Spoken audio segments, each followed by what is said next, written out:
कैसे हो आप सभी लोग। जल्दी जल्दी जुड़ जाइए। आज हम करने जा रहे हैं साइंस का चैप्टर नंबर 2। ओके, साइंस का चैप्टर नंबर 2 पता ही होगा आपको कौन सा है। सेल। कौन सा है?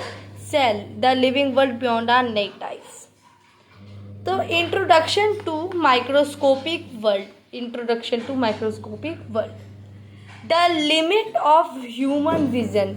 अब लिमिट क्या होता है कि मतलब कि यहीं तक, इससे ज़्यादा मेरा मार्कर आगे नहीं जाएगा, यहाँ तक, इससे ज़्यादा मार्कर नहीं जाएगा। तो एज इसको क्या बोलते हैं? लिमिट। कि ये यहीं तक रह सकता है। तो यही the limit of human vision, मतलब कि हम इसको इतने दूर तक देख सकते हैं। अगर इससे थोड़ा सा और दूर चला गया तो आप नहीं देख पाओगे। तो इसको ह्यूमन विजन की लिमिट को समझेंगे अभी। तो the human I can only see objects above a certain size. कुछ थोड़े से मतलब कि एक सर्टेन साइज, मतलब इतने साइज तक के चीज़ों को हमारी आँख देख सकती है। अब जैसे कि हम ले लेंगे, रुक जाओ मैं और चीज़ लेकर आता हूँ।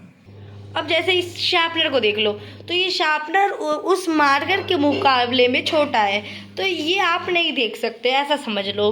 तो वैसे ही हमारे साथ भी होता है कि हम भी एक सर्टेन साइज के चीज़ों के, जैसे हमारे हाथ को देखोगे तो इसमें आप सेल्स को नहीं देख सकते।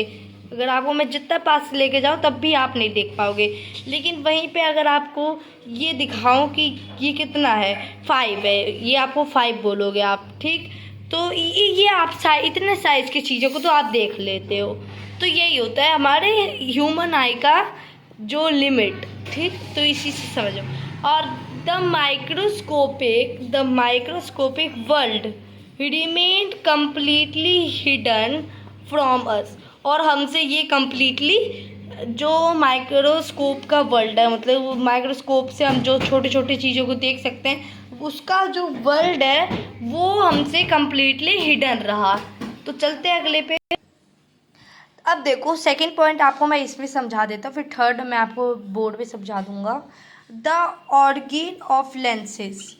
अब क्या है आपका नेक्स्ट पॉइंट क्या था आपका? The organ of lenses. Early human discovered that a curved piece of glass thick in the middle, thin at the edge, shaped like a lentil seed। कैसा शेप कैसा करता है? lentil seed मतलब, यहाँ लिख देता हूँ, मूंग। मूंग, ठीक। मूंग की दाल आपने सुनी होगी, वही लेंटल सीड क्या होता है, उसी को बोलते हैं। could magnify small objects because of the shape they called it a lens। Lens क्या बोला था आपको? पुराने ज़माने में लोगों ने बोला, तो पुराने ज़माने के लोगों ने क्या डिस्कवर किया था? एक कर्व्ड पीस ऑफ ग्लास जो होता है, शीशा का एक छोटा सा टुकड़ा जो कि कर्व्ड हो, मुड़ा हो, तो वो कैसा काम करता है? वो एक लेंस के जैसे, लेंटल शीट जैसा शेप्ड होता है उसका। मिडल से वो थिन होता है एज से, और थिक होता है मिडल में, ठीक। और उस शेप आपको बता दें लेंटल शीट जैसा होता है। और कुड मैग्नीफाई स्मॉल ऑब्जेक्ट्स, और क्या कर सकता है? छोटे छोटे ऑब्जेक्ट्स को बड़े में दिखा सकता है वो। ओके, तो इसको क्या उन्होंने नाम दिया? लेंस। ओके, अब अगला है हमारा टेक्नोलॉजिकली इवोल्यूशन। तो magnifying tools progressed over time from simple magnifying glasses to powerful. किस चीज़ से? सिंपल मैग्नीफाइंग ग्लास से पावरफुल। कहाँ पे? लेबोरेटरी माइक्रोस्कोप से ओपनिंग, लेबोरेटरी माइक्रोस्कोप से opening up and entirely new. वो क्या थे? न्यू वर्ल्ड को मतलब ओपन, खोल रहे थे। कहाँ? लेबोरेटरी में उनका यूज़ होता था of tiny organisms. Tiny organisms के सारे, मतलब इसका मेन मतलब है कि जो उस समय पे फिर जाके टेक्नोलॉजी जब इवोल्यूशन हुआ, तो उस समय आपका जो भी माइक्रोस्कोप था वो सब मतलब पावरफुल हो गए, सिंपल से पावरफुल, और उसने ऑर्गेनिजम्स की दुनिया खोल दी।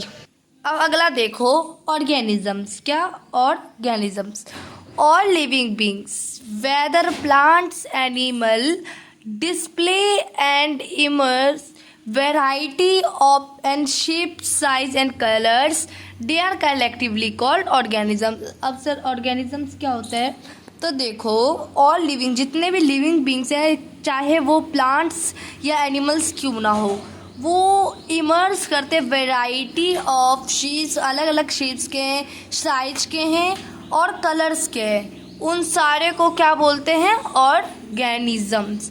तो अगर आपको ये वीडियो अच्छी लगी हो तो लाइक, सब्सक्राइब और शेयर करना मत भूलिएगा।